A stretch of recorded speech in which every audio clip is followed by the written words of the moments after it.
ಒಣಗಿದ ತುಟಿ, ಸುಸ್ತು ಅನಿಸ್ತಾ ಇದ್ರೆ, ಅಥವಾ ಮಗು ಏನಾದರೂ 12 ಗಂಟೆಗೊಮ್ಮೆ ಯೂರಿನ್ ಪಾಸ್ ಮಾಡ್ತಾ ಇದ್ರೆ ಮತ್ತು ಮಗು ಕಣ್ಣು ನೋಡೋದಕ್ಕೆ ತುಂಬ ಸುಸ್ತು ಅನಿಸ್ತಾ ಇದ್ರೆ, ಇದೆಲ್ಲದೂ ಕೂಡ ಡಿಹೈಡ್ರೇಷನ್ನಿಂದ ಬರುವಂಥ ಲಕ್ಷಣಗಳು, ಅಂದರೆ ನಿರ್ಜಲೀಕರಣದ ಲಕ್ಷಣಗಳು ಅಂತ ಹೇಳ್ಬೋದು. ಮತ್ತು ನಿಮ್ಮ ಮಗು ಏನಾದರೂ ತುಂಬ ಬೇದಿ ಮಾಡ್ಕೊತಾ ಇದ್ರೆ, ವಾಮಿಟ್ ಮಾಡ್ಕೊತಾ ಇದ್ರೆ, ಅಥವಾ ತುಂಬ ಜ್ವರ ಬಂದಿದ್ರು ಕೂಡ ಇದಕ್ಕೆಲ್ಲದಕ್ಕೂ ರೀಸನ್ ಡಿಹೈಡ್ರೇಷನ್ ಅಂತ ಹೇಳ್ಬೋದು ನಾವು.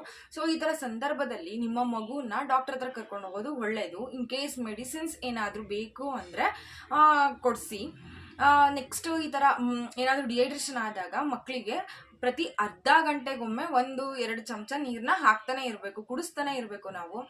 ಸೊ ನೆಕ್ಸ್ಟ್ ಬರ್ತಾ ಬರ್ತಾ ಅರ್ಧ ಗಂಟೆಗೊಮ್ಮೆ ಅರ್ಧ ಕಪ್ಪು 1 ಕಪ್ ನೀರನ್ನ ಮಕ್ಕಳಿಗೆ ಕುಡಿಸ್ತಾ ಇರಬೇಕು. ಸೊ ಮಕ್ಕಳನ್ನ ಈ ಥರ ಡಿಹೈಡ್ರೇಷನ್ ಆದಾಗ ಮಕ್ಕಳನ್ನ ಎಷ್ಟು ಸಾಧ್ಯನೋ ಅಷ್ಟು ಹೈಡ್ರೇಟ್ ಆಗಿ ಇರಿಸ್ಬೇಕು ನಾವು. ಮತ್ತು ಪ್ರತಿ ಗಂಟೆಗೊಮ್ಮೆ ನೀರು ಅಥವಾ ಜ್ಯೂಸ್ನ ಕೊಟ್ಬಿಟ್ಟು ಮಕ್ಕಳನ್ನ ಹೈಡ್ರೇಟ್ ಆಗಿರಿಸ್ಬೇಕು.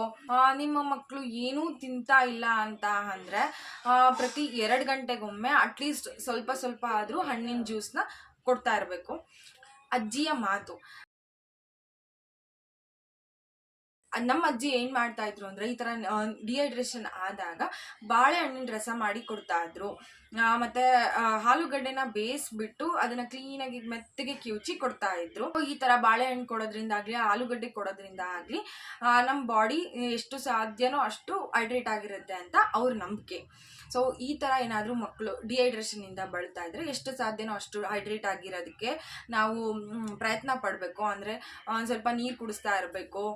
ಮತ್ತು ಪ್ರತಿ ಗಂಟೆಗೊಮ್ಮೆ ನೀರು ಅಥವಾ ಹಣ್ಣಿನ ಜ್ಯೂಸ್ನ ಮಕ್ಕಳಿಗೆ ಕೊಡ್ತಾ ಇರಿ. ಇದು ಯೂಸ್ಫುಲ್ ಆಗೋವಂಥವ್ರಿಗೆ ಶೇರ್ ಮಾಡಿ.